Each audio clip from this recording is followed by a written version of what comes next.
Shri करमती by के पूज्य पिताजी श्री पुरुषोत्तम जी राजस्थान के सीकर जिले के पास में एक गांव था, वहां उनका जन्म हुआ। एक शेखावती राजा थे, उसके यहां पर कुलगुरु पद पर थे। तो राजाओं के मंत्री, महामंत्री, कुलगुरु आदि ये भी कोई राजा से कम नहीं होते थे, इनकी भी राजघराने जैसी स्थिति होती थी। ब्राह्मण कुल में जन्मे थे।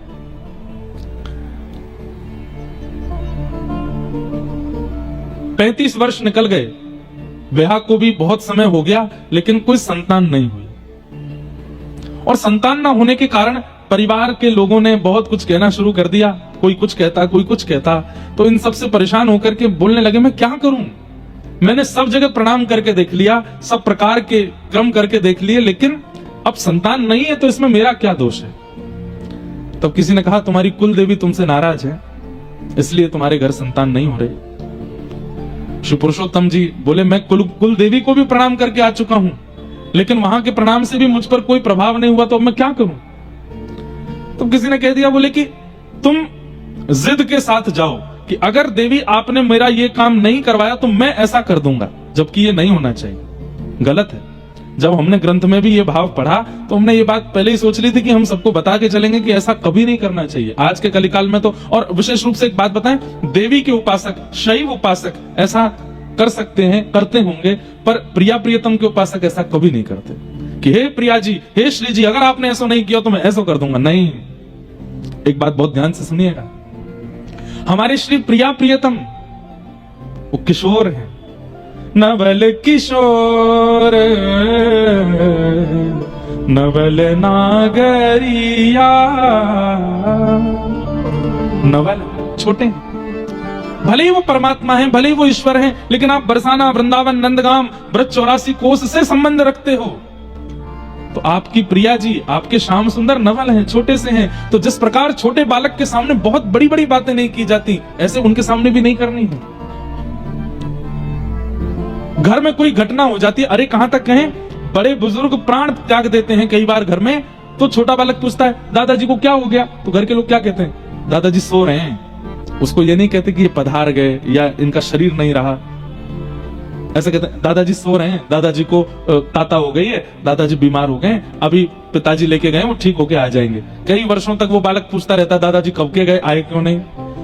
जब थोड़ा बड़ा हो जाता तब उसको बताते हैं कि तुम्हारे दादाजी ऐसे ऐसे चले गए थे। ठीक वैसे ही बंधुओं, जिस प्रकार एक कुमार बालक को, एक नवल बालक को, एक किशोर बालक को गंभीर बातें नहीं बताई जाती, 84 कोस के अंदर अंदर हमारी किशोरी जी और ठाकुर जी नवल किशोर हैं, नवल नागरी हैं। हम उनसे जाके इतनी बड़ी बड़ी बातें कैसे कर देते हैं? हे श्यामाजू, हे किशोरी जी, हमारे जीवन में ये संकट आ गया है, हमारी फैक्ट्री बंद हो गई है, या हमारे बेटे हमारी बात नहीं सुनते हैं, हमारी बहू ऐसा करती है, हमारे पति ऐसे हो गए हैं, हमारे जीवन में ये संकट आ गया है, हमको बहुत बड़ी पीड़ा हो गई है। उनको बताना नहीं है। किशोरी जी घबरा जाती होंगी, क्योंकि वो तो नित्य केली कर रही हैं वृंदावन में, नित्य विहार कर रही हैं वृंदावन में, वृंदावन में सुख लेती हैं सखियों के साथ, अपने प्रियतम के साथ। हम वहां जाके इतनी गंभीर बात करते होंगे तो श्री प्रिया जी संकोच में आ जाती होंगी। नहीं कहना है, राजी रहो, बस आप राजी रहो, आप अपनी नित्य केली में, नित्य विहार में प्रसन्न रहो। तुम सो कछु ना चाहिए हो, हमें आपसे कुछ नहीं चाहिए, आप प्रसन्न रहो। वास्तव में पीड़ा सहते हुए रहना और मुख से कुछ ना कहना, ये एक प्रेमी का स्वरूप है। बरसाना गए, नंदगाम गए, गोकुल गए, वृंदावन गए, राधा रमण, राधा वल्लभ, बिहारी जी सब जगह गए, लेकिन जाकर के अपनी पीड़ा कही नहीं, केवल दर्शन किए, नेत्रों से अश्रु निकले, राधा रमण जी को देख, आप राजी रहो, आप प्रसन्न रहो, आपकी मुस्कान देखने के लिए ही हम वृंदावन आए हैं। हमारे घर पर क्या कलेश चल रहा है, क्या विपत्ति आपत्ति, वो नहीं बतानी आपको, आप प्रसन्न रहो। उनकी प्रसन्नता की इच्छा रखना ही वृंदावन रस प्रेमियों का स्वभाव होना चाहिए। हमें ऐसा लगता है कि जब हम प्रिया प्रियतम के प्रेम सुख का भाव रखते होंगे, वो प्रसन्न रहे ऐसी भावना रखते होंगे, तो प्रिया प्रियतम कहते होंगे, यानी हमको इतने सुखी रहने को भाव रखो है, हम प्रसन्न रहे, इसकी मन की भावना है, हम भी तुमको आशीर्वाद दे रहे हैं, तू भी प्रसन्न रहे। पीड़ा मत बताइए उनको, कष्ट मत बताइए। संकट हरेंगी करेंगी भली वृषभानु की लली, कब? राधा श्री राधा जो गावे, बस गाते रहो उनका नाम। मत कहो उनसे कुछ, उनसे बस ये कहो, हे प्रिया जी आप नित्य या 84 कोस के व्रज में श्री प्रियतम के साथ आनंद करते रहो। हमारे यहाँ तो कहते हैं श्याम तेरो अभी चल रहे, तेरो अभी चल रहे। यहाँ इस पंक्ति का भाव क्या है कि श्री ठाकुर जी नित्य आपके रहें और आपको मनाते रहें। हे किशोरी जी ऐसी हमारी कामना है, आप दोनों के नित्य केली में कभी विघ्न ना आवे, आप दोनों ऐसे आनंद करते रहो। हम तो जीव हैं, हम जो सह रहे हैं सहते रहेंगे, आप प्रसन्न रहो, उन्हें मत कहिए। लेकिन देवी देवता, कुल देवी कुल देवता आदि आदि इन सब से प्रार्थना की जा सकती है, अपने हृदय के बिहारी लाल से नहीं। उनको तो बस प्रसन्न रखने का भाव रखो, उनसे कुछ मत मांगिए। हमारे वृंदावन में कोकिल साईं, वहां पर भी मैं 1 या 2 दिन का सत्र करता हूं, तो श्री कोकिल साईं जी अपने प्रिया प्रियतम का दर्शन ही नहीं कराते थे दुनिया के किसी भी व्यक्ति को। कोई उनके आश्रम में आ जाता तो बाहर व्यक्ति खड़ा कर रखा था, कोई भी आए तो मुझे बताना। लोग आते, हम दर्शन करने आए हैं, तो बोले यहीं रुको, भीतर जाके बोलते साईं बाहर वो आए हैं, कुछ दर्शनार्थी आए, बाहर ही आते, कहो भैया कैसे? बोले ठाकुर जी के दर्शन करने। ठाकुर जी के अभी होंगे, अभी प्रसाद चल रही है, प्रसाद पालो, प्रसाद पवा देते। थोड़ी देर आराम कर लो, कूलर चला दो भैया इनके लिए, बैठो सो जाओ। थोड़ी देर आराम करने का, उसके बाद दक्षिणा दे देते, कपड़े दे देते, बोले अब जाओ। बोले ठाकुर जी के दर्शन, बोले वो नहीं कराऊंगा। क्यों? वो नित्य विहार कर रहे हैं।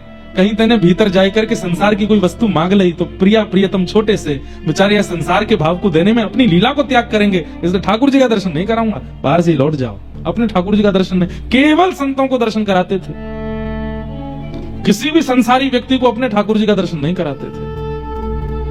आज भी कई महापुरुष वृंदावन में ऐसे हैं, अपने ठाकुर का दर्शन नहीं कराते।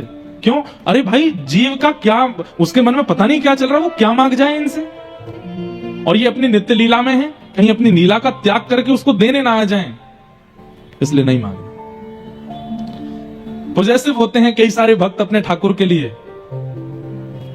कई माता पिता अपने बच्चों के लिए। अभी वो सो रहा है उसको मत छेड़ो, वो सो रहा है उससे कुछ मत कहो, वो खेल रहा है उसको मत परेशान करो। ऐसे ही ठाकुर जी भी नित्य लीला में है, उनको मत छेड़ो, वो नित्य विहार कर रहे हैं व्रज में। लेकिन करमेती बाई के पिताजी ने अपनी कुल देवी, किसी ने कह दिया, बोले कि तुम कह दो कि अगर मुझे संतान नहीं मिली तो मैं ऐसा कर दूंगा, ये बात कहकर के जाओ देवी के पास। गए, कुल देवी का दर्शन करने के लिए गए और यह कहकर के गए, अगर मुझे कुल देवी ने संतान रत्न नहीं दिया तो मैं अपने शीश की बलि चढ़ा करके आऊंगा चरणों में। इस संकल्प के साथ जब निकले, रास्ते में ही एक दिव्य स्त्री का दर्शन हुआ। दिव्य स्त्री, उसको देख करके पुरुषोत्तम जी बड़े आश्चर्यचकित हुए, बोले मैं बहुत लोग देखे पर आप कुछ अलग जैसी लग रही हैं, आप कौन हैं? बोले हम तुम्हारी कुल देवी हैं। पुरुषोत्तम जी बोले आप मेरी कुल देवी हैं? बोले हाँ। बोले कुल देवी का दरबार तो अभी बहुत दूर है, आप बीच मार्ग में ही मुझे दिख रही हैं, मैं नहीं मानूंगा आप कुल देवी हैं। यदि आप कुल देवी हैं तो मुझे कुल देवी के रूप में दर्शन दो। अष्टभुजी देवी भद्रकाली प्रकट हो गई वहीं, और प्रकट होकर के बोली क्या चाहिए तुम्हें, क्यों संकल्प लिया है, क्या बात है? सोच के तो मैं आया था कि आपसे संतान की कामना करूंगा, पर आपके दर्शन करके अब कुछ इच्छा प्रकट हो नहीं रही। जाओ, 4 पुत्र होंगे तुम्हारे, 4 पुत्र जन्म लेंगे तुम्हारे यहां, जाओ। मैंने तो एक संतान की कामना की थी, आप 4 पुत्र कह रहे हैं। बोले हमारा मन है कि तुम्हारे यहां 4 पुत्र हो, जाओ, जन्म लेंगे 4 पुत्र। पुरुषोत्तम महाराज कहने लगे आपने 4 पुत्र की वरदान दे दिया, पुत्री का नहीं कहा। ऐसा भी हो सकता था 1 पुत्र हो जाए, 3 पुत्री, 2 पुत्र 2 पुत्री, आपने 4 पुत्र के लिए कहा। पर मेरी एक परम इच्छा है कि जब आप 1 से अधिक देना ही चाहते हैं तो 1 पुत्री और दे दीजिए। ये बात सुनकर के वो देवी थोड़ी प्रसन्न हो गई। बोले आज के कलिकाल में पुत्री की कामना करता कौन, लेकिन तुमने मुझसे पुत्री की याचना की है। हाँ देवी मुझे पुत्री चाहिए।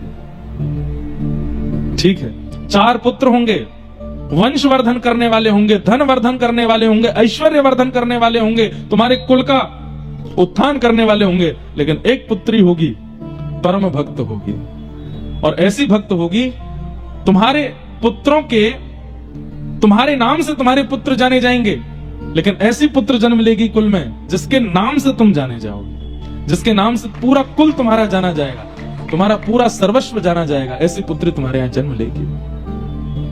आनंदित होकर के पुरुषोत्तम जी वापस लौट करके आए। धीमे धीमे 4 पुत्र हुए और 4 पुत्रों के बाद 5वीं पुत्री गर्भ में आई। अच्छा, एक बात तो माननी पड़ेगी, देवी आराधन और महादेव का आराधन किया कीजिए, कृष्ण भक्त भी। क्यों? भक्ति के वर्धन के लिए उनकी आराधना करो, क्योंकि वे ठाकुर जी के समीप के हैं, उनके मित्र हैं। उनके आराधन से उनको प्रसन्न करके कहो कि आप ठाकुर जी से कहो हमारे चित्त में और प्रेम बढ़े। महादेव से कहो हे महादेव, हे गोपेश्वर महादेव, आप ठाकुर जी से कहो हमारे चित्त में और प्रेम बढ़े। तो देवी आराधन, महादेव के आराधन से चित्त में प्रीति बढ़ सकती है। इसलिए कृष्ण भक्त भी, हमारे वृंदावन के भक्त भी नवरात्रि का व्रत किया करो। गोपियों ने नवरात्रि व्रत किया था, उसी के बाद महाराज हुआ और उसी में ही कात्यायनी मैया से मांगा था कि कृष्ण हमको पति रूप में मिले। कात्यायनी मैया की कृपा से शरद पूर्णिमा पर रास बिहार हुआ। तो देवी कृपा तो करती है। कृष्ण भक्त भी अगर कृष्ण भक्ति के लिए नवरात्रि का व्रत रखें और आगामी अभी श्रावण आएगा, सोमवार के सोमवार महादेव की आराधना करो, केवल इसी भाव से कि हमारे व्रज के प्रति इतना प्रेम हो जाए, प्रिया प्रीतम इतने प्रिय लग जाएं, हमसे जो भी अपराध बनता है, जो भी हमसे पीड़ा बनती है, कष्ट बनता है, वो सब दूर हो जाए, बस ठाकुर जी की प्रीति प्राप्त हो, ऐसी महादेव कृपा करो। आप हमें याद करेंगे। देवी आराधन और महादेव का आराधन कृष्ण भक्ति में और प्रेम भर देगा। ऐसा प्रेम उत्पन्न होगा कि नेत्र सदा सजल रहेंगे, इन नेत्रों से अश्रु कभी रुकेंगे नहीं, ऐसा प्रेम देंगे। महादेव तो भीगे रहते हैं, 24 घंटे भीगते ही रहते हैं। ऐसा ही वो भीगे रहने का तात्पर्य है, उन नेत्रों से प्रेम रस गिर रहा है महादेव के, ऐसे ही हम हो जाएंगे।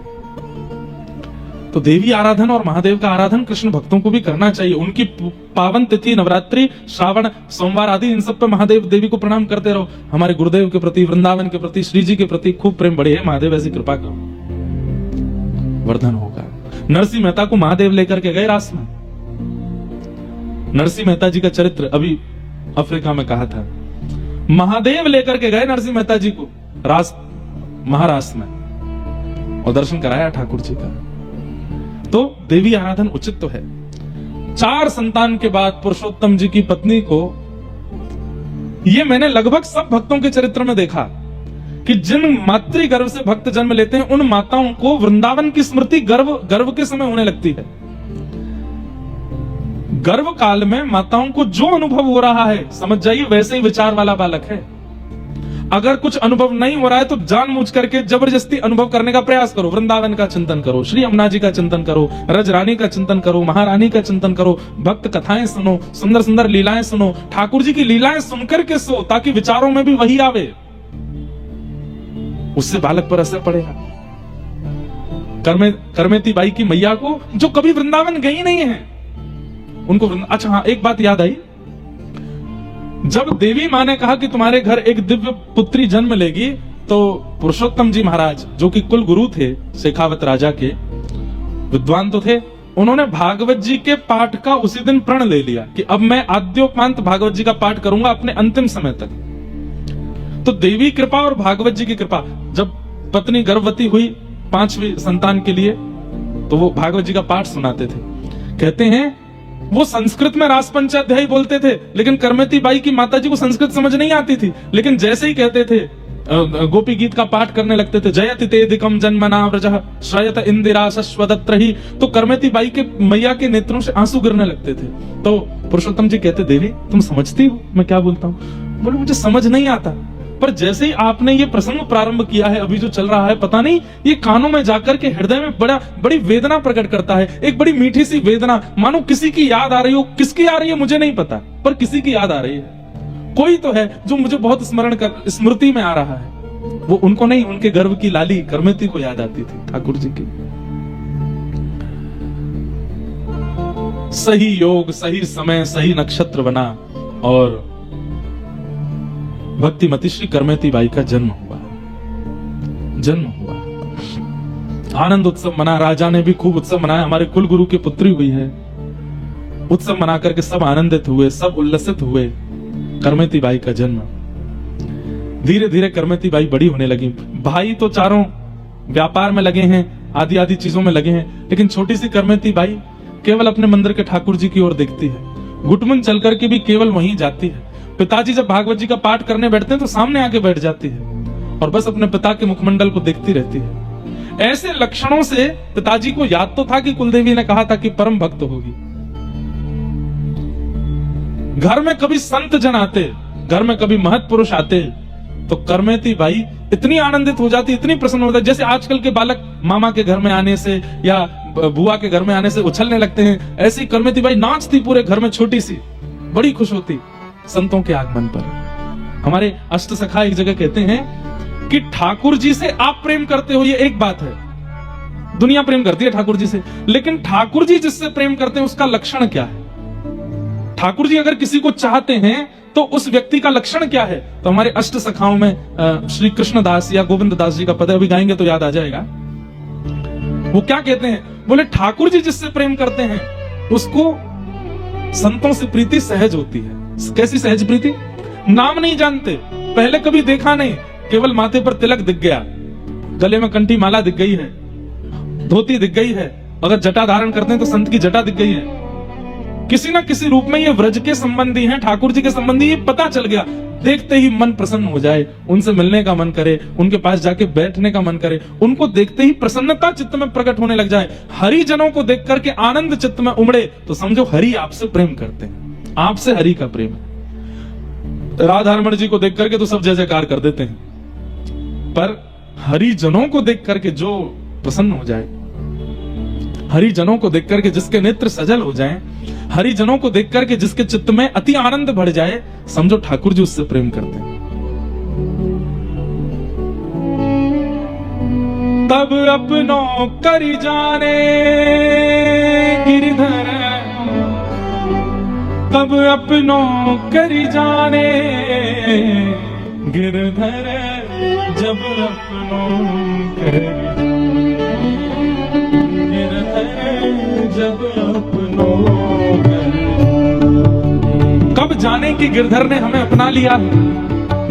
तब हमारे अष्ट सखा कह रहे हैं, आको मन भक्तन की सेवा, आको मन भक्तन की सेवा, संत चरण रज सदा लुभाने, संत चरण रज सदा लुभाने, संत चरण रज सदा लुभाने, संत चरण रज सदा लुभाने, गिरधर जब अपनों कर जाने, गिरधर जब अपनों। अभी हम साउथ अफ्रीका गए थे कथा करने, तो वहां पे समुद्र के किनारे घूम रहे थे, हमारे सब संगीतज्ञ भी थे और भी लोग सब धोती वोती पहने घूम रहे। तो एक वहां के जो वहां कृष्ण वर्ण के लोग रहते हैं ना, कृष्ण वर्ण समझ गए, राधा रमण जी जैसा वर्ण है उनका, बिल्कुल देखने में ऐसा लगता है कि वो हो अंधेरी निशा, अमावस्या की रात्रि, और जब हंस जाते हैं तो लगता है कि तारे टिमटिमा गए हों। अच्छे हैं, किसी की बुराई नहीं है, लेकिन तो हम लोग समुद्र के तट पर घूम रहे थे, तो एक आया दौड़ा दौड़ा, बड़ा हत्ता तगड़ा लंबा, और हमारी रूप ये धोती वोती देख करके ऐसे खड़े होकर के देखे, बोले यू ऑल फ्रॉम इंडिया? हमने कहा यस, हरे कृष्णा हरे कृष्णा। और जैसे ही उसने हरे कृष्णा कहा, मैंने कि देखो ठाकुर जी को देख करके कोई हरे कृष्ण कहे, जय जय श्री राधे कहे, तो समझो वो ठाकुर जी से प्रीति करता है। मैंने कहा लेकिन अष्ट सखा कहते हैं, ताको मन भक्तन की सेवा। मैंने कि दौड़ के हमसे हरे कृष्ण बोलने आया धोती देख करके, और देखो कितना प्रसन्न, हमारे से फोटो खिंचा के गया। मैंने कि कहीं ना कहीं इसके पूर्व जन्म के या किसी जन्म का या इस जन्म का कोई तो ऐसा कर्म होगा, ठाकुर जी को थोड़ा सा प्रिय तो है, थोड़ी सी इसके प्रति प्रीति है। अब कालांतर में आगे जाकर के इस पर क्या कृपा होगी ये तो मुझे नहीं पता, लेकिन अभी ब्रजवासियों को देख करके दौड़ करके आया है और प्रणाम कर रहा है और जय जय हरे कृष्ण कर रहा है। ठाकुर जी की इस पर कृपा क्यों? हरिजन संगे हरि उर आने, गिरधर जब अपनों कर जाने, गिरधर जब अपनों, गिरधर जब अपनों कर जाने, गिरधर जब अपनों। भक्त वत्सल भगवान की करता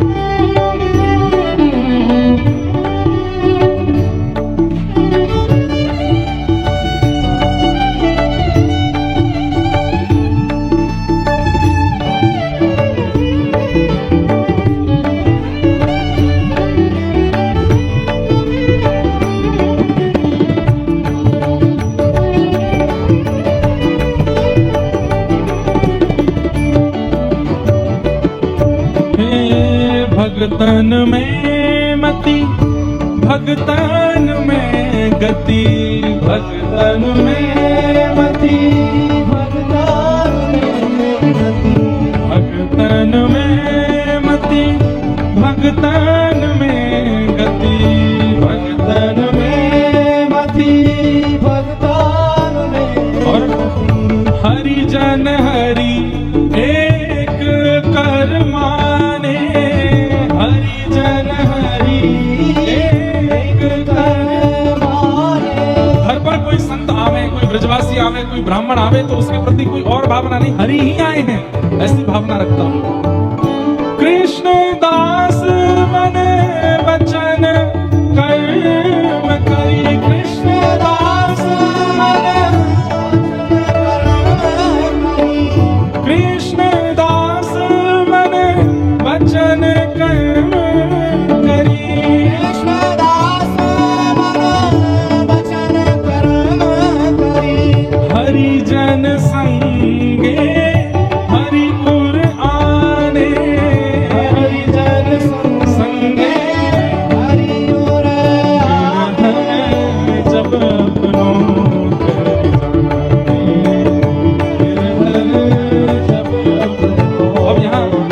कृष्णदास जी एक बात बहुत बड़ी कह गए।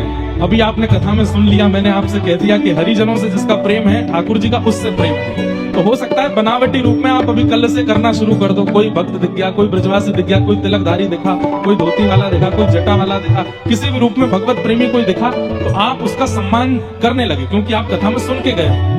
लेकिन कह रहे बनावटी रूप में सम्मान नहीं, मन वच कर्म। इंद्रेश जी कह के गए हैं हरि के प्रिय वही हैं जो हरिजनों से प्रेम करे, इसलिए कर दो। मन तो नहीं है इनको घर में बुलाने का, लेकिन ठीक है वो बैठाओ, इनके चरण धो भी लो, इनके चरण चिन्ह थोड़े ले लो, है नहीं मन लेकिन करना पड़ेगा। क्या बताएं, वो कह के गए हरिजनों से प्रीति होनी चाहिए ना। कृष्णदास मन वच हरि, मन वच कर्म, मन वच और कर्म से तीनों से आपकी प्रीति उसके चरण में जब तक नहीं बनेगी तब तक हरि प्रिय नहीं होंगे। क्योंकि हरिजन संगे हरि उर आने, हरिजन जब घर आता है उसी क्षण हरि चित्त में आ जाते हैं, हरि हृदय में आ जाते हैं। गिरधर जब अपनों कर जाने, गिरधर जब अपनों कर।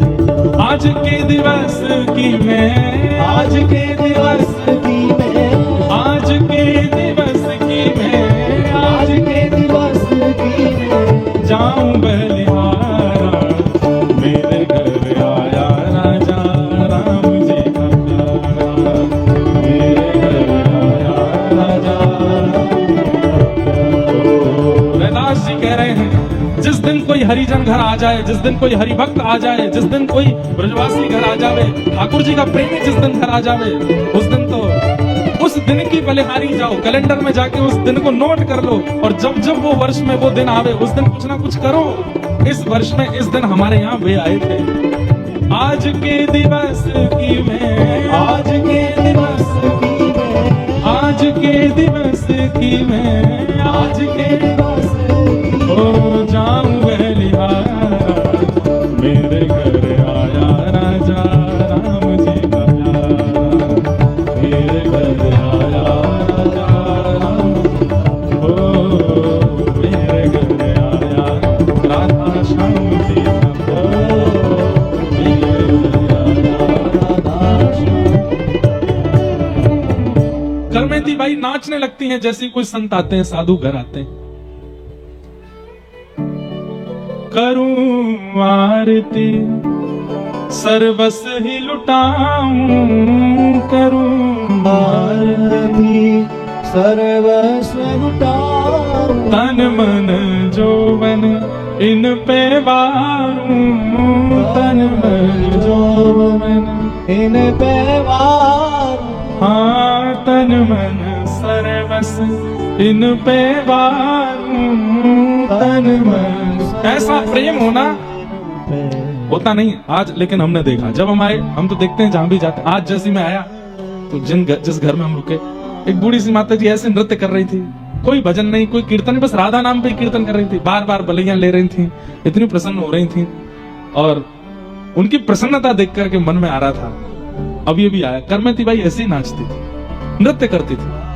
पिताजी तो बड़ा सामान्य स्वागत करते थे, लेकिन करमेती बाई तो इतनी, और छोटी सी करमेती, और उसके बालपन की इस भाव को देख करके माता पिता बड़े लाड़ प्यार करते हैं। ठीक है, छोटे बालक ऐसे ही करते हैं, लेकिन वो वास्तविक था। करमेती बड़ी होने लगी, खेल में मन नहीं, केवल पिताजी की कथा सुनती हैं पूरे दिन और बस रोती रहती हैं। पूछती हैं, पिताजी जिनकी आप कथा सुनाते हो ये कब मिलेंगे हमको? मिलेंगे बेटा, मिलेंगे एक दिन, ऐसा कहकर के टाल देते। लगभग 10-11 वर्ष की आयु जब हो गई, बाल विवाह हो जाते थे बच्चों के, राजस्थान में तो विशेष रूप से। एक विवाह का प्रस्ताव आया, करमेती बाई ने अपने पिताजी को समझाया, पिताजी मुझे विवाह नहीं करना, मैं तो बस जीवन सर्वस्व ठाकुर जी पर न्योछावर करना चाहती हूँ। बेटा ऐसा नहीं होता, क्या कहेंगे कुल के लोग, क्या कहेंगे, मर्यादा क्या कहाँ जाएगी, ये सब संसार के लोग क्या कहेंगे, बेटी घर में है, कन्यादान नहीं कर रहे, विवाह नहीं कर रहे उसका। पिताजी विवाह उसका कीजिए ना जो विवाह के बाद की क्रियाओं में योग्य हो, मैं बिल्कुल अयोग्य हूं। विवाह के बाद की जो क्रिया हैं, जो ससुराल पक्ष के लोग मुझसे उम्मीद करना चाहेंगे, वो उन सब में मैं निपुण नहीं हूं। क्या फायदा, आपको भी कष्ट होगा, उन लोगों को भी कष्ट होगा, मत करिए ना। यही सेम बात मीराबाई के चरित्र में आती है। मीराबाई भी ऐसी समझाती है अपनी माँ को कि एक विवाहिता नारी का जो कर्तव्य होना चाहिए, सास के प्रति, ससुर के प्रति, ननद के प्रति, जेठ जेठानी के प्रति, पति के प्रति, ससुराल के प्रति, उसमें मैं बिल्कुल अयोग्य हूं मां, मेरा ब्याह मत करो। वही बात आज करमेती बाई समझा रही है, पिताजी मैं योग्य नहीं हूं, उनको कष्ट होगा। अरे बेटा जब ब्याह होना होता है सब ऐसे ही बोलते हैं, और ब्याह होने के बाद सब सीख जाते हैं। माता पिता ने कुल मर्यादा, लोक लाज क्या कहेगा, इस सब के देखते हुए जबरदस्ती करमेती बाई का ब्याह कर दिया। ब्याह तो कर दिया, गोना नहीं हुआ। पति वापस चले गए ब्याह करके, अब गोना होगा जब थोड़े और बड़े हो जाएंगे। बाल विवाह ऐसा होता था पहले, बाल विवाह का विरोध किया गया, ठीक भी था। क्यों? बाल विवाह में क्या हो रहा था कि बाल्यकाल में दोनों का विवाह कर दिया, अयोग्य थे दोनों, जानकारी थी नहीं। गौना वही होता था 18, 19, 20 साल में जाकर के, और तब तक 2 प्रकार के कर्म होते थे, या तो लड़का को कोई और पसंद आ गया, यहाँ जो बहू थी उसको कोई और पसंद आ गया, या फिर कई बार दोनों में से किसी की मृत्यु हो जाती थी, या कुछ भी ऐसी घटनाएं होती थी। इसलिए बोलते थे कि भाई जब वो योग्य हो जाए तभी ब्याह करो, इसलिए बाल विवाह का विरोध। लेकिन प्राचीन काल में तो बहुत बाल विवाह हुए। गौना की प्रतीक्षा। अब करमेती बाई रोज सिंदूर लगाती हैं मां, छोटी सी हैं 12 वर्ष की, यहाँ तक चूड़ियां पहनाती हैं, साड़ी पहनाती हैं, पैरों में पाजेब पहनाती हैं। अब उनको तो वो श्रृंगार प्रिय लगता था कि इस श्रृंगार को करके मैं जब ठाकुर जी के सन्मुख जाती हूँ तो ठाकुर जी प्रसन्न हो जाते हैं। पूछती थी माँ ये किसके लिए? बोले ये पति के सौभाग्य के चिन्ह होते हैं, पत्नी को धारण करने चाहिए, उससे पति प्रसन्न भी रहता है और दीर्घायु भी होता है। वो तो प्रियतम को ही अपना सर्वस्व मान चुकी थी। सिंदूर लगाती, चूड़ी पहनती, सब श्रृंगार करती, पर दौड़ के जाती मंदिर में, ठाकुर जी से जाके पूछती कैसी लग रही हूं मैं, आज मेरा स्वरूप कैसा लग रहा है आपको? पिता कभी कभी चिंता करते, पत्नी से बोलते मुझे थोड़ा लगता है कि करमेती, बोले अरे उसका ब्याह हो गया है, कोई बात नहीं, अभी बालिका ही तो थोड़ी थोड़ी बड़ी हो जाए, गौना तक आ जाएगी बुद्धि उसमें। लेकिन मीराबाई तो सदैव तड़प रही हैं, मिलवे को मोहे चाव घनेरो, मिलवे को मोहे चाव घनेरो, कब मिल पीत सवेरा, गोविंद कब मिल पीत सवेरा, गोविंद कब मिले पिया मोरा, गोविंद कब मिले पिया मोरा, गोविंद कब।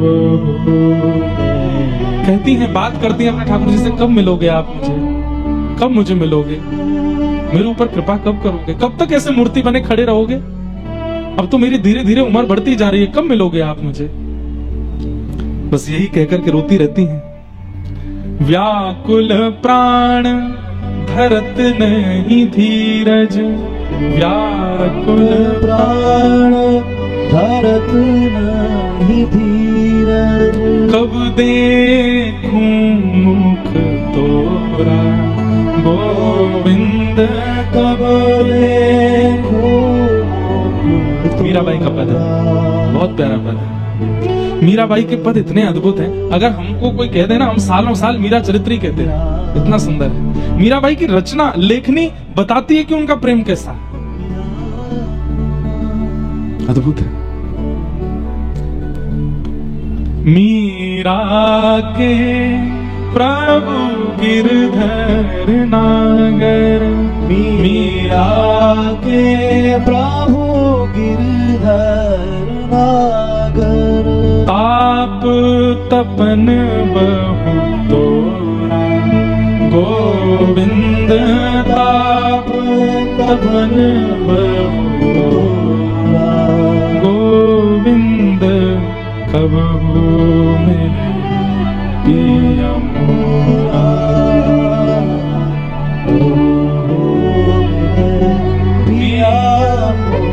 बंधुआ, हमें प्रेम हो जाता है ठाकुर जी से, हम चाहने लगते हैं ठाकुर जी को, पर ऐसा विरह नहीं मेरे को देखने में आया अभी तक कि बस व्याकुल हो गए हों ठाकुर जी के लिए, ऐसे नहीं हुए अभी हम स्वयं बहुत दिनों तक कथा करते रहते हैं। तो अब तो लाल जी सफर में नहीं रहते, साथ कथाओं में नहीं जाते, कुछ समय लाल जी की स्मृति तो होती है। जैसे अभी अयोध्या में कथा थी तो मैं सीधे जहां रुका था वहां पहुंचा, तो जाते नियम होता था लाल जी पहले पहुंच जाते हैं। लाल जी कहां विराज रहे, तो जो पंडित जी सेवा करते वो भी भावुक हो गए, लाल जी तो नहीं आते अब कथा में। तो हम दोनों थोड़ी देर के लिए सहम गए कि अब लाल जी आते नहीं, कि 4 साल तो लगातार कथाओं में आए। तो अभी घर तो बात करते हैं तो कहते हैं अब लाल जी को ले जाएं क्या कथा में, मन बड़ा विचलित होता है कभी कभी। तो घर से आता है, नहीं अब यहीं रहेंगे, नहीं जाना। हमने कहा एक बार पर्ची डाल के देखो, अगली कथा में चलेंगे क्या। पर्ची डालते हैं, ठाकुर जी मना कर देते, नहीं जाना। और विरह हो जाता है चित्त में कि उनका मन नहीं है, वो कह चुके थे कि ब्याह उला के बाद हम घर रहेंगे, घर ही रहते हैं, लेकिन मैं ले जाऊंगा, पर्ची बिना डाले ले जाऊंगा, पूछूंगा ही नहीं। विरह बहुत आवश्यक है बंधुओं, लेकिन हमको संयोग इतना आवश्यक, इतना मिल गया है ठाकुर जी का कि हम विरह का अनुभव नहीं कर पाते। ये जो अश्रु गिरते हैं ना प्रेम विरह में, कृष्ण विरह में, ये अश्रु नहीं है, हमारे चित्त में जितने भी दोष हैं ठाकुर जी से मिलने वाले, वो सब एक एक बिंदु करके निकलते हैं। जितने निकलेंगे उतने स्वच्छ हो जाएंगे हम, पर वो निकलते ही नहीं है, रह जाते हैं भीतर। करमती बाई कहती अब सहन नहीं होता, जल्दी मिलो। सब कुछ ठीक चल रहा था, अचानक से एक दिन पत्र आता है और करमती बाई की माँ बड़ी खुश होकर के और हल्ला करके घर में बताती है, अरे वो पावन दिन आ गया। सब पूछते हैं क्या हुआ, बोले करमती के ससुराल वाले 3 दिन बाद आ रहे हैं और गोने का समय निकला है, करमती को ले जाएंगे। ये सुनकर के करमती बाई मानो, पिताजी कौन आएगा 3 दिन बाद? बोले तेरा बेटी ब्याह हुआ था ना 5 साल पूर्व। बोले वो तो माँ ने कहा था खेल हो रहा है। बोले नहीं बेटा, वो तो तब छोटी थी इसलिए हमने ऐसा बोल दिया था, तेरा ब्याह हुआ है, उस घराने के पुरुष से ब्याह हुआ है और वो तेरे को ले जाने आएंगे, बहुत अच्छे हैं, बहुत ऐसा है वैसा है। करमती बाई बोली माँ मैं इतने दिन तक ये सिंदूर चूड़ी और ये सब ये उसके लिए करती थी। बोला हाँ, मुझे क्यों नहीं बताया स्पष्ट? बोले स्पष्ट अब क्या बताती तुझे मैं, बस ठीक है। करमती बाई बोली इनसे तो अब कुछ भी कहना ठीक नहीं। अपने भाई से पूछा, भैया आप उनके यहाँ गए थे, वो परिवार भक्त है, उनके यहाँ ठाकुर सेवा होती है, उनके यहाँ कथा भगवत सत्संग। तो भाई ने कहा कि स्पष्ट तुझे बता दूं, बाद में तुझे पता चले तो मन में बड़ा कष्ट होगा। उनके यहाँ कुछ नहीं होता, वो तो सब खाते पीते हैं, आनंद करते हैं, कोई सेवा विवाह भक्ति भजन कथा कीर्तन संत आगमन ये सब जो तूने यहाँ अनुभव किया कुछ नहीं है वहां पर। करमती बाई तो अब घबरा गई, अब मैं क्या कर सकती हूँ? पूछने लगी अब कुछ हो सकता है? बोले कुछ नहीं, अब तो हो गया विवाह, अब तो तेरा गौना होना, बस विदाई होनी, बाकी सब तो हो चुका। करमती बाई व्याकुल है, 1 रात 2 रात निकल गई, रोते रोते ठाकुर जी से कहने लगी आप ही कुछ करो, लेकिन कोई रास्ता नहीं दिखा। तो करमती बाई बोली मैं दोबारा जन्म लेने की प्रतीक्षा नहीं करूंगी कि अगले जन्म में मैं आपको प्राप्त करूं, ये जन्म में संसार को सौंप दूं, नहीं, ये मेरा अंतिम जन्म है। मैं इस जन्म में ऐसी कोई भूल नहीं कर सकती जिससे आप मुझसे दूर हो जाओ, मैं आपको प्राप्त करके रहूंगी। और बस जिस दिन सुबह बारात आनी है, आ चुकी है गांव के बाहर, बस सुबह घर आना बाकी था, उसी रात करमती बाई घर छोड़ करके पूर्व दिशा की ओर भागी। क्यों? ये नहीं पता कि वृंदावन का रास्ता कहाँ है, बस ये पता है किसी संत ने कहा था कि हमारे घर से पूर्व दिशा में वृंदावन है। तो बस पूर्व दिशा की ओर देखा और दिशा की ओर देख करके बस कुछ सामग्री कुछ लेकर के नहीं गई हैं। जैसी स्थिति में थी उसी स्थिति में पूर्व दिशा की ओर चल पड़ी। रास्ते में जंगल पड़े, भयभीत जंगल। छोटी सी करमेती बाई 16 वर्ष की है, बस जगह जगह हिंसक जीव मिल रहे हैं और सबसे बस जाके कह देती है मुझे कृष्ण मिल जाए, उसके बाद मेरे को नष्ट कर देना, मेरे प्रियतम मुझे मिल जाए, उसके बाद तुम मुझे आहार बना लेना। मुझे एक बार ठाकुर जी मिल जाए, मैं खुद लौट के तुम्हारा आहार बनने आ जाऊंगी, बस एक बार देख लूं उनको।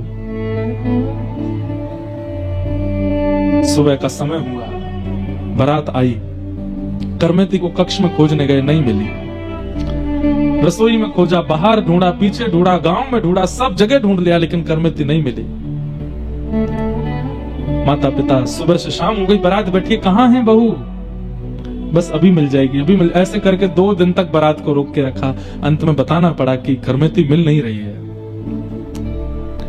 शेखावत राजा जिनके कुल गुरु थे, उनको पता चला कि पुत्री घर में मिल नहीं रही है।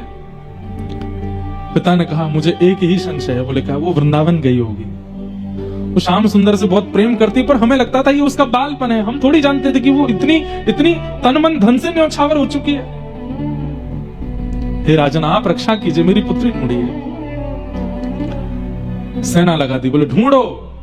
उस सेना को लगाया जो बड़े बड़े युद्ध में जाती थी कि ढूंढ के लाओ, हमारे कुलगुरु की पुत्री को ढूंढ के लाओ। करमेती बाई भूखी प्यासी बस पूर्व दिशा की ओर, यही पता है पूर्व दिशा। और उसमें नदी कभी आ जाती है तो बेचारी नदी पार करती हैं, कभी घने जंगल आ जाते हैं तो उसको पार करती हैं, कभी कुछ और पड़ता है, गांव पड़ते हैं तो छुप छुप के वहां से निकलती हैं। बस पूर्व दिशा नहीं छोड़नी, यहीं रहते हैं श्याम सुंदर, यही है वृंदावन। क्या समझ में आया अब तक की कथा सुन के? करमेती बाई को प्रेम हुआ ठाकुर जी से, ठाकुर जी को प्रेम हुआ करमेती से। प्रेम तो मुझे भी है, आपको भी है, पर हम ऐसे व्याकुल नहीं होते। ऐसी व्याकुलता, ऐसी तत्परता, ऐसी निर्भयता और ऐसी लगन तो उसमें आती है जिसको ठाकुर जी प्रेम कर रहे हो।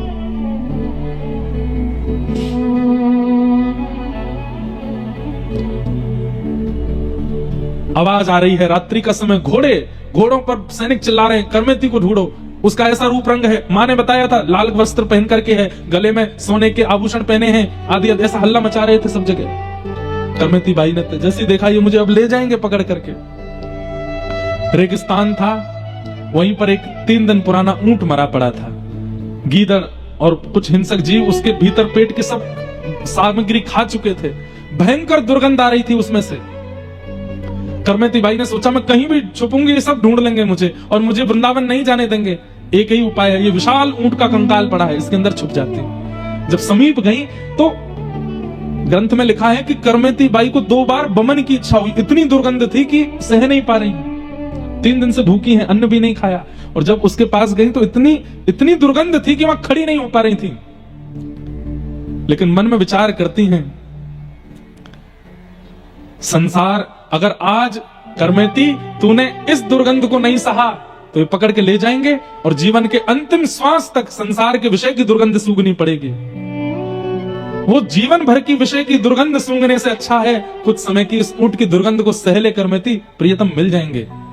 और करमेती बाई उस ऊंट के भीतर प्रवेश कर गई। बाहर से कंकाल और वैसा था, मक्खियां भिन बना रही थी, कोई पास भी नहीं आ सकता। और उसके भीतर करमेती बाई बैठी है, नेत्र बंद करके अपने प्रियतम का स्मरण कर रही है। बस कुछ देर और करमेती, कुछ देर और, फिर से सब चले जाएंगे, फिर हम चलेंगे ना वृंदावन। मानो जैसे अपने आप से ही बात कर रही है।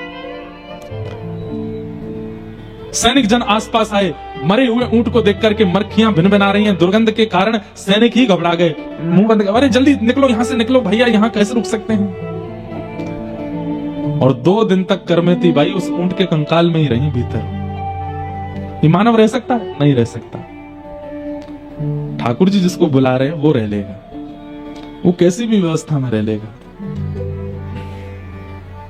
2 दिन बाद करमेती बाई के प्रसंग में आता है, जब वो वृंदावन गई और वहां जाकर के जब लोगों ने उनकी पता किए तो एक संत ने उनसे पूछा, हमने सुना करमेती जी आप ऊंट के कंकाल में रही थी। बोले हाँ। आपको दुर्गंध नहीं आई थी? बोले आई तो थी। फिर कैसे रह ली? बोले भैया जब मातृ गर्भ में हम 9 महीना रह सकते हैं संसार के रसों को भोगने के लिए, तो कृष्ण प्राप्ति के लिए मैं 2 दिन यदि ऊंट के कंकाल में रह ली तो इसमें कौन सी बड़ी बात है। हम सब वह दुर्गंध सह करके आए 9 महीने मां के गर्भ में, केवल किस लिए? ताकि संसार में जन्म लें और संसार में जन्म लेके संसार के रसों का सुख ले सकें। संसार के सुख के लिए 9 महीना उस मलमूत्र के भांड में रह सकते हैं, कृष्ण सुख के लिए 2 दिन में अगर ऊंट के अंदर रह ली तो इतनी आश्चर्य की बात क्या? कोई आश्चर्य नहीं। करमेती बाई के प्रसंग में यह आता है कि उनके उत्तर सबको आनंदित कर देते थे। ऊंट के कंकाल से बाहर निकली, संतों की टोली जा रही थी।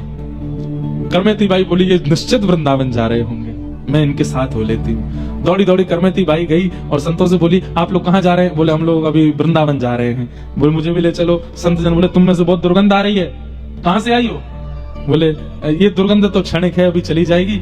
संतों ने उनको छूने से मना किया, थोड़ा आगे पीछे होने लगे, लेकिन एक संत समझ गए। उन्होंने कहा सुनो चिंता नहीं करो, अभी आगे एक घाट आएगा, वहां गंगा जी बह रही हैं, वहां स्नान करेंगे, तुम स्नान कर लेना। और श्री करमेती बाई गंगा स्नान करी और उन संतों की टोली के साथ श्री करमेती जी वृंदावन पहुंची।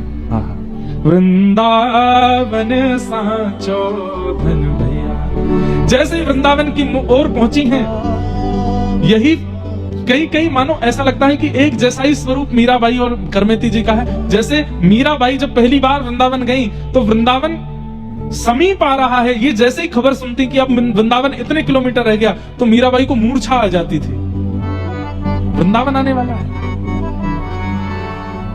करमेती बाई भी ऐसी हो रही हैं, जैसे ही संत जन कहते अरे भैया बस थोड़ी देर और, बस वृंदावन आने वाला है, तुम करमेती बाई मूर्छित होकर गिर पड़ती वृंदावन का नाम सुनते। होश में आती, संत जन कहते क्या हुआ?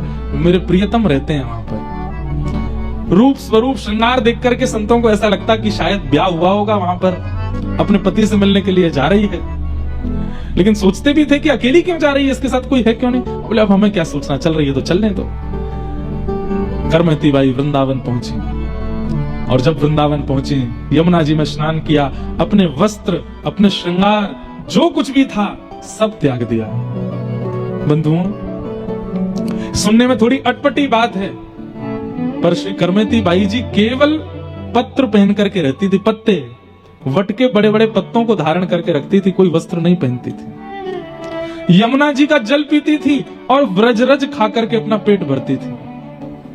अरे भोरी सखी जी का हमने चरित्र सुना, वहां पर भी इतने हृदय में कंपन हो जाता है कि वो सेवा कुंज में बंदरों को डालने वाले चने, वो चने जब बंदर खा जाते उसके बाद जो चने की गुठली बच जाती उसको खा करके भोरी सखी रही वृंदावन में। श्री हमारे हित संप्रदाय के एक आचार्य भोलानाथ जी भोरी सखी चनों के छिलके खा करके रहते थे। उनके लिए हमको मन में ऐसा आ रहा था कि राम राम कैसे रहे होंगे, लेकिन आज करमेती बाई जी के चरित्र को देख के लगता है रज खा करके रहती हैं, व्रज रज खाती हैं, यमुना जल पीती हैं और पड़ी रहती हैं बस।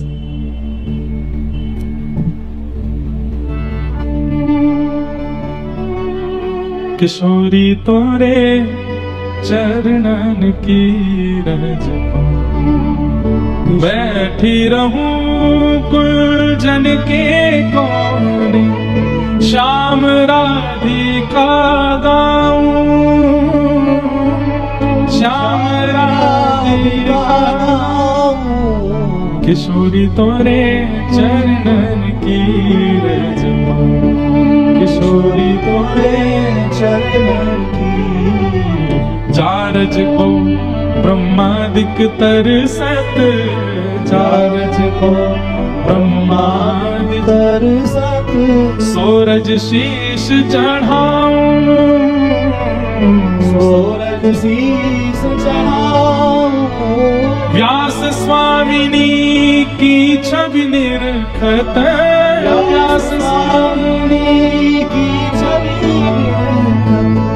विमल विमल यश गाऊं, किशोरी तोरे चरणन की रज पाऊं, किशोरी तोरे चरणन की रज पाऊं। वृंदावन की रज में पड़ी रहती हैं, पत्र पहन करके रहती हैं और रज खाती हैं, जमुना जल पीती हैं और बस श्याम सुंदर, श्याम सुंदर, मदन मोहन, मदन मोहन कह करके बस पुकारती रहती हैं। मंदिर में जाती हैं, दर्शन करती हैं। गोविंद देव जी तभी प्रकट हुए थे कुछ साल पहले ही, गोविंद देव, राधा रमण आदि ये सब बस इनको शतक मात्र हुए होंगे, तभी उसी काल में पहुंची हैं। जाकर के मंदिर में दर्शन करती हैं, सेवा आदि के लिए पूछती हैं और वहां कुछ सेवा करती हैं, मंदिर में मार्जन आदि कर देती हैं, कभी यमुना तट पर जाकर के करती हैं, कोई प्रसाद दे दे तो पा लेती, नहीं तो रज ही पाती हैं, रज ही उनका भोजन है। मीराबाई कहती हैं, श्याम मने चाकर राखो जी, चाकर रहसूं बाग लगासूं, नित उठ दर्शन पासूं, वृंदावन री कुंज गलिन में हरि की लीला गासूं, श्याम मने चाकर राखो जी। हे थारी चाकरी में चूक कोनी, राखू मारा सावरिया, राखू मारा सावरिया, चाकर राखो जी। हे थारी चाकरी में चूक कोनी, राखू मारा सावरिया, राखू मारा सावरिया, चाकर राखो जी। हे गिरधारी मने चाकर राखो जी, गिरधारी मने। एक बात समझिए, ठाकुर जी की चाकरी चाहिए तो उससे पहले जैसे कहीं बड़ी जगह जॉब चाहिए तो आपका रिज्यूम देखा जाता है कि हाँ भाई पहले और कहाँ नौकरी कर चुके हो, कितना आपका अनुभव कितना है। और अगर अनुभव अच्छा नहीं होता ना तो जॉब में अच्छी सैलरी नहीं मिलती। संतों की सेवा करके, ब्रज रसिकों की सेवा करके, ब्रजवासियों की सेवा करके, हरिजनों की सेवा करके अपना रिज्यूम इतना अच्छा कर लो कि जब श्री जी के चरणों में जाकर के रिज्यूम दो, उन संत की सेवा, इतने ब्रजवासियों की सेवा, इतने महापुरुष, इतने हरिजनों की सेवा हमने करी है, तो श्री जी कहेंगे भाई एक्सपीरियंस अच्छा है, निज निकुंज नव निकुंज की सेवा में इसको लिया जा सकता है। लेकिन कहीं सेवा ही नहीं करी होगी तो फिर सेवा कैसे मिलेगी? इसलिए खूब हरिजनों की सेवा करो। यहाँ जो आपके अगल बगल में बैठे हैं ये भी हरिजन हैं, कथा सुनते सुनते इनके भी चरण दबा दिया करो। जब ये कथा सुनकर उठा करें तो इनकी चरण रज भी ले लिया करो। आप सब भी हरिजन हो। ठाकुर जी की चाकरी करनी है तो एक्सपीरियंस हो जाओ, और एक्सपीरियंस के लिए ये सब हरिजनों की सेवा करो, संतों की सेवा, ब्रजवासियों की सेवा करो। थारी चाकरी में चूक कोनी, राखू मारा सावरिया, राखू मारा सावरिया, चाकर राखो जी, गिरधारी मने चाकर राखो जी। थारी चाकरी में चूक कोनी, राखू मारा सावरिया, राखू मारा सावरिया, चाकर राखो जी। गिरधारी मने चाकर राखो, गिरधारी राधा बल्लाल की।